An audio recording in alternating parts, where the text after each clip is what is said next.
বাংলাদেশের সন্ন্যাসী গ্রেফতার, পদ্মাপাড়ের সেই অশান্তির আঁচ কাঁটাতারের এপারেও এসে পৌঁছেছে।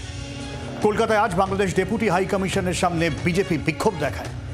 আর অন্যদিকে আরেক প্রতিবেশী পাকিস্তান, সেখানে ইমরান খানের মুক্তির দাবিতে রীতিমতো তুলকালা।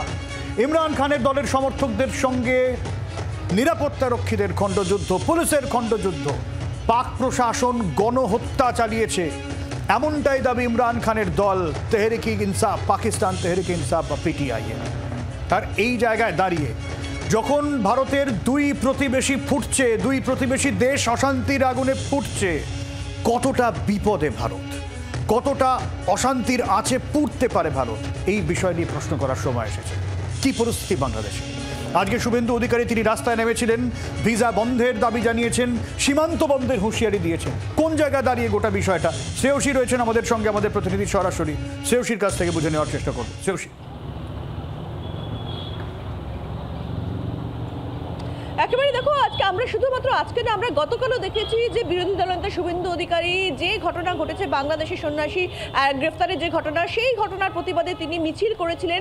এবং সেক্ষেত্রে আমরা দেখলাম যে আজকে কিন্তু তিনি বাংলাদেশ ডেপুটি হাই কমিশনে তিনি রীতিমতো গিয়ে স্মারকলিপি জমা দিলেন। এক্সাইড মোড় থেকে বাংলাদেশ ডেপুটি হাই কমিশন পর্যন্ত বিজেপি যে যারা বিধায়করা রয়েছেন তাদেরকে নিয়ে তিনি যান, মিছিল করে যান। এবং তারপরে সেখানে তিনি 8 জন, অর্থাৎ শুভেন্দু অধিকারী সহ মোট 8 জন বিজেপি বিধায়ক তারা সেক্ষেত্রে বাংলাদেশ ডেপুটি হাই কমিশনে গিয়ে স্মারকলিপি জমা দিয়েছেন। এবং সেখান থেকে বেরোনোর পরে শুভেন্দু অধিকারী তিনি যেটা স্পষ্ট বলছেন যে ভিসা বন্ধ করে দেওয়া হোক। এক্ষেত্রে এই ঘটনা যেখানে ঘটছে, যেখানে কার্যত ভারত বিরোধী একটা প্রচার চলছে, সন্ন্যাসীকে গ্রেপ্তার করা হচ্ছে, এবং সেই জায়গা থেকে দাঁড়িয়ে তিনি বলছেন ভিসা বন্ধ করে দেওয়া হোক। এ রাজ্যে যারা চিকিৎসা করাতে আসছেন সেই সমস্ত ব্যক্তিদের ক্ষেত্রে, অর্থাৎ তাদের সেই চিকিৎসা তারা পাকিস্তান বা করাচিতে গিয়ে চিকিৎসা করেন। এবং পাশাপাশি কিন্তু আরও একটা বিষয় তিনি ঘোষণা করছেন, তিনি যেখানে বলছেন যে আগামী সোমবার ভারত বাংলাদেশ যে পেট্রাপোল সীমান্ত রয়েছে সেই পেট্রাপোল সীমান্তে তারা কর্মসূচি করবেন, যে কর্মসূচিতে মূলত যে সমস্ত গুডস ভেহিকেলগুলো রয়েছে সেই গুডস ভেহিকেলগুলো তারা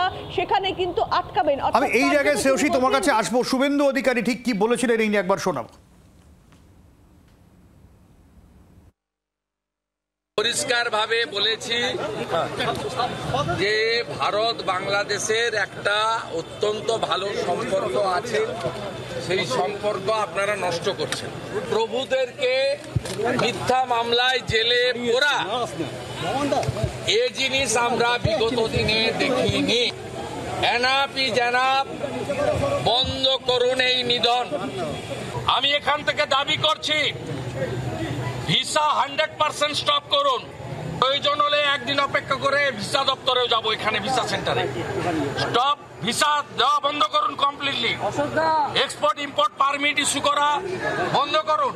বাকিটা আমরা বর্ডারে করব সোমবার থেকে।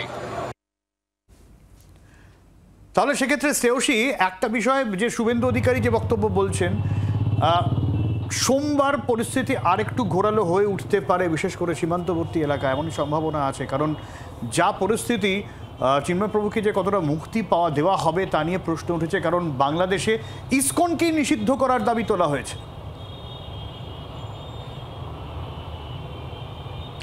দেখো, তোমাকে যেটা জানাই যে শুভেন্দু অধিকারী তিনি পরিষ্কার আজকে যে ডেপুটেশন জমা দিচ্ছেন বাংলাদেশ ডেপুটি হাই কমিশনে, সেখানে জমা দেওয়ার পরে কিন্তু তিনি স্পষ্টত বলছেন যে 48 ঘন্টার সময় দেওয়া হচ্ছে, অর্থাৎ সেই যে দাবি সেই দাবি অনুযায়ী ব্যবস্থা নিতে হবে বাংলাদেশ সরকারকে। যদি ব্যবস্থা না নেওয়া হয় তাহলে কিন্তু সেক্ষেত্রে ইতিমধ্যেই যে কর্মসূচি ঘোষণা করা হয়েছে যে সোমবার ভারত বাংলাদেশ পেট্রাপোল সীমান্তে যে সমস্ত গুডস ভেহিকেল রয়েছে সেই সমস্ত গুডস ভেহিকেলকে আটকানো হবে, বিক্ষোভ দেখানো হবে।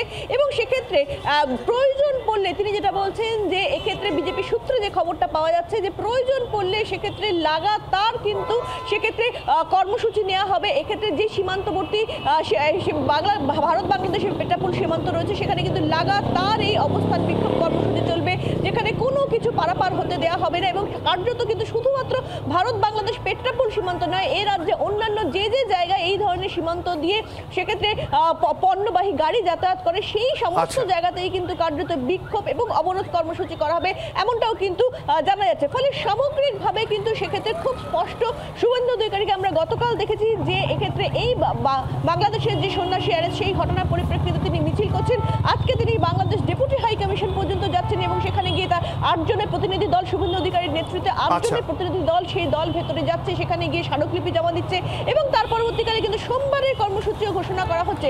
ফলে সামগ্রিকভাবে খুব স্পষ্ট যে এই রাজ্যের প্রধান বিরোধী দল বিজেপি কিন্তু কার্যত বাংলাদেশের যে ঘটনা সেই ঘটনা নিয়ে কিন্তু লাগাতার কর্মসূচি নিচ্ছে এই মুহূর্তে।